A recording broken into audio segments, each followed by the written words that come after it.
A while back, I showed you how to trim and export a single 360 clip. It was perfect for capturing a single moment in time, but what if you want to tell a full story? What if you want to take your viewer on a complete immersive journey through multiple locations or multiple occasions? Hey, Sarb here from the TechPacker. With the latest and most significant update ever, Insta360 Studio now lets us do just that. The game has officially changed. Today we're going beyond the single clip. This is the ultimate guide to editing a full multi-clip 360 movie ready for YouTube or your VR headset. Let's jump in. All right, let's dive into this new workflow. The first thing you'll notice in the media panel is a new project button. This is your new creative hub, and it's where the magic begins. If it doesn't open up immediately, click on the project button up the top here, and let's go through and add a new project for me to work on and walk you through the process. Okay, you can call this whatever you want. I'll just call this walkthrough here for this project. But here's a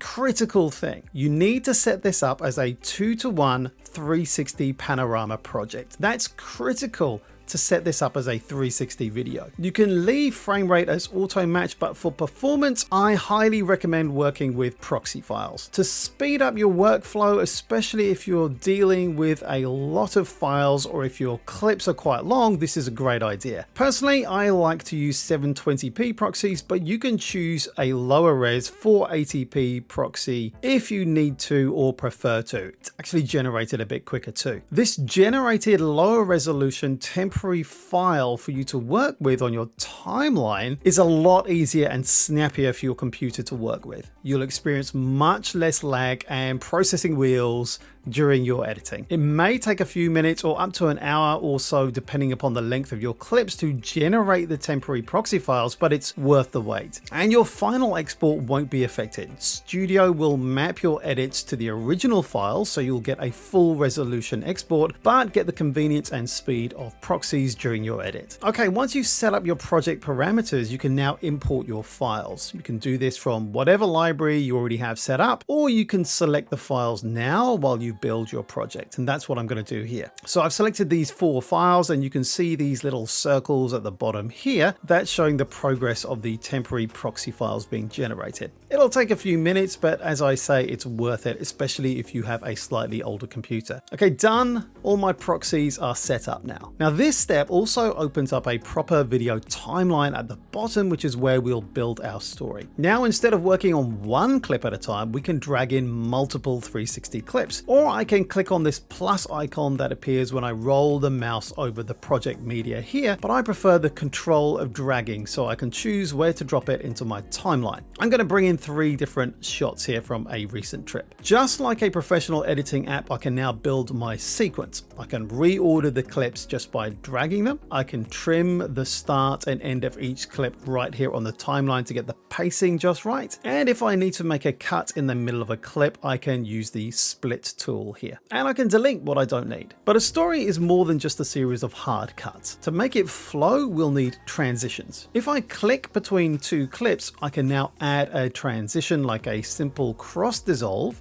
or a black fade. Now this helps to glue the shots together and makes the whole thing feel like one seamless, immersive experience, transitioning from one scene to another. Transitions are up here towards the top of the screen, at the left here, in this version of the app I'm using. I'm going to use a simple dip transition, though there's a whole host you can use. I think this dip will work well in this kind of 360 video.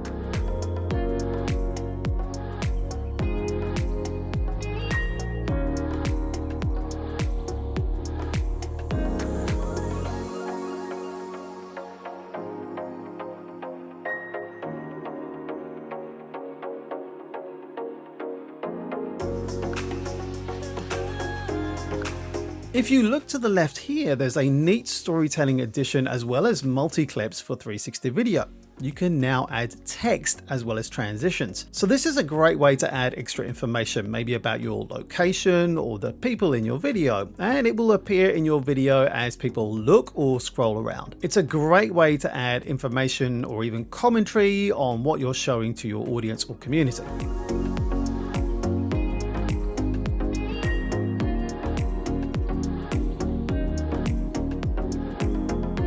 Insta360 has also added the ability to import your own background music to these 360 multi-clip videos and lay it underneath your entire edit. This is absolutely essential, I think, for setting the mood and energy of your 360 story. Personally, I import my own licensed music from Epidemic Sound onto the timeline. The music you find in Insta360 Studio itself is only cleared for use on Insta360's own platform. You'll run into copyright trouble on YouTube. If you're interested in a free trial of Epidemic Sound music, the link is in my video description. I can just drag a music file I've downloaded from Epidemic Sound here, and I know it's going to work on my timeline and be copyright cleared for YouTube because I've already linked my channel to my Epidemic Sound account. Okay, we've built our sequence, we've trimmed our clips, we've added transitions and set the mood with music as well as putting text on there. Now, let's export our finished movie. I'll click the export button up here. The settings here are absolutely crucial for this to work. For YouTube and VR headsets, you want the absolute best quality to preserve the immersive feeling, so I set the bitrate to maximum. The resolution should be at its highest, which for my X5 footage is 8K right here. This is now what tells YouTube to render it in full scrollable quality. I leave the format as H.264. Now, this is going to be a big file and it will take an hour or two, maybe more, to export, so make sure your computer is plugged in. When you hit Start Export, Studio will do all the hard work, rendering your multiple clips into one seamless file and crucially injecting the 360 metadata that tells YouTube and VR headsets that this is an immersive interactive video. And there you have it. You've gone from a collection of separate 360 moments to a complete narrative 360 story. This update really is a genuine game changer. It transforms Insta360 Studio from a simple utility for single clips into a surprisingly powerful and simple editor for any immersive creator.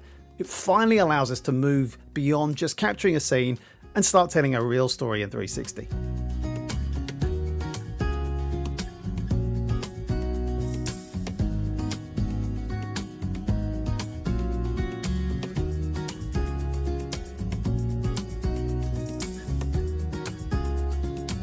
So what kind of 360 stories are you excited to tell with this new workflow? Let me know in the comments.